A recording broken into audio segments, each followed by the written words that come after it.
welcome to Do It Yourself channel. Today I will show you where to find the option and how to turn on fading of our floating accessibility button in Samsung Galaxy S22.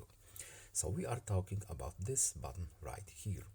This is our accessibility button with our accessibility functions.